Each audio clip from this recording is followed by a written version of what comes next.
Welcome back to Easily Explained, where today we will be talking more about pronouns. In the last video, we taught you that pronouns are used to replace one or more noun or pronoun. We went over a couple different examples and the general meaning of a pronoun, but today we will go into depth about the different types of pronouns. So let's get started. First, let's talk about personal pronouns. A personal pronoun refers to a first person, the person that's speaking or the one that's spoken to or spoken about. Okay, let's go through some examples. For example, our first person pronouns.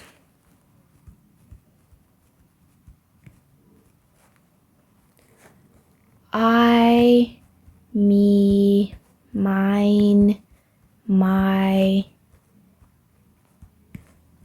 us, our, we, ours, etc.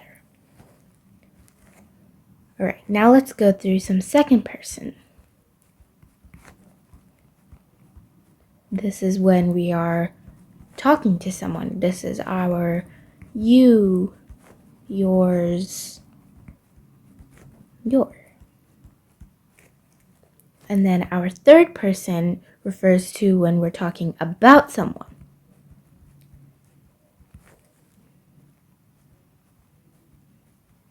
This refers to things like he, his, him,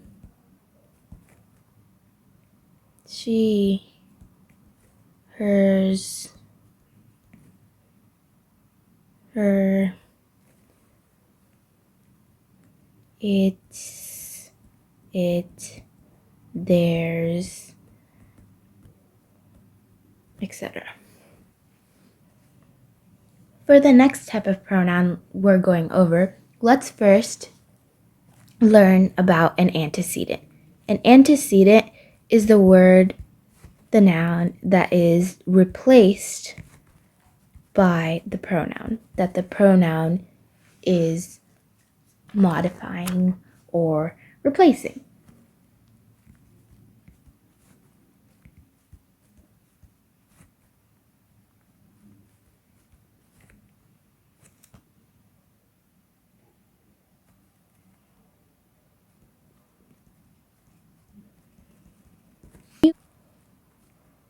Mary walks her dog. If we were to replace Mary with she would be our pronoun and Mary would be our antecedent because the word she refers to Mary. The intensive pronoun actually has no real function. It doesn't really add or take away from the meaning of the sentence, but it just is there to give emphasis to the antecedent.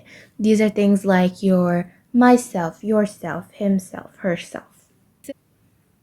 A reflexive pronoun is like the opposite of an intensive pronoun.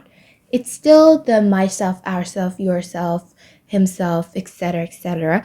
However, reflexive pronouns actually add to the meaning of a sentence. For example, if we look at the sentence, Maya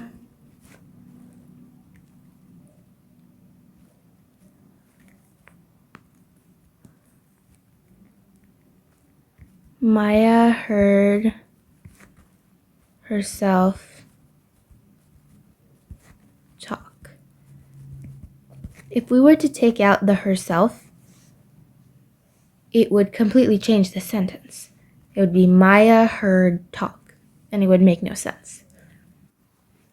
Interrogative pronouns are your question words. The who, what, whom, which, whose. These are all interrogative pronouns because they introduce question. A relative pronoun introduces a new subordinate clause. For example, if you had a sentence like, the cell contains a mitochondria. which functions as the powerhouse of the cell, which would be a relative pronoun because it introduces a new subordinate clause, which is the powerhouse of the cell. A demonstrative pronoun points out a specific noun, like using words this, that, those, these. For example, that is the one I like best. It points out a specific thing that I like the best.